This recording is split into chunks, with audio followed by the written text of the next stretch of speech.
Hello, my name is Nina Bronan-Joshi and welcome to my second podcast. Now, have you ever wondered why countries like the United Kingdom and the United States both import and export very similar goods? At first glance, this may seem inefficient, but it reveals something important about how modern trade works. So today I'll explore what the United Kingdom's intra-industry trade, or IIT, with the United States tells us about the future UK trade policy, and I'll be using the 2022 data from the World Bank's WITS database. The UK's recorded an IIT index of 0.80, whilst the US recorded 0.91. According to OECD statistics, values close to 1 indicate two-way trade in similar goods. In other words, the UK-US trade is dominated by differentiated products moving in both directions. So what does this mean for the UK trade policy? Well, first, these high IIT values point to strong structural compatibility between the UK and the US economies.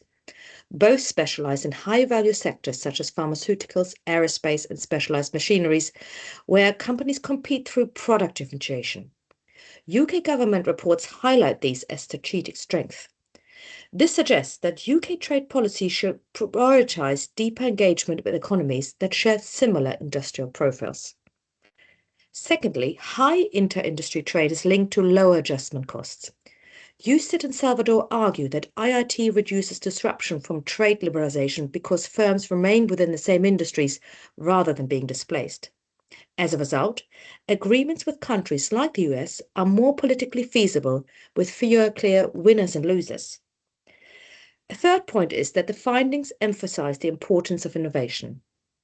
Modern trade theory shows that economies of scale and specialized varieties drive trade between advanced economies. As Salvatore notes, competitiveness depends on research, skills, and technology. For the UK, this means that trade policy must align with industrial strategy, and sustained investment in innovation is essential. Another key consideration is regulatory cooperation.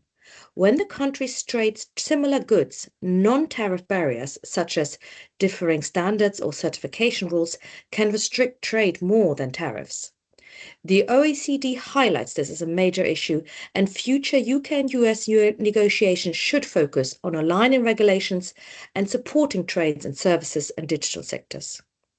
These findings also link to my previous podcast on multilateralism versus regionalism.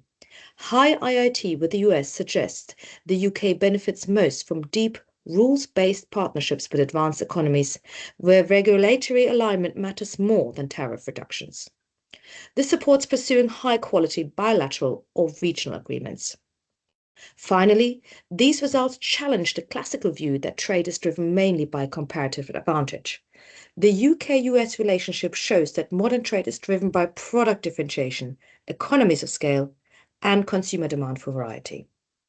In conclusion, the UK's high inter-industry trade with the United States reflects a mature, innovation-driven relationship.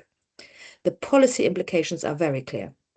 They must prioritize partnerships with advanced economies, invest in innovation, reduce regulatory barriers, and support industries built on differentiation. By doing so, the UK can strengthen its position in global trade systems and maximize the benefits of modern trade dynamics. Thank you very much for listening.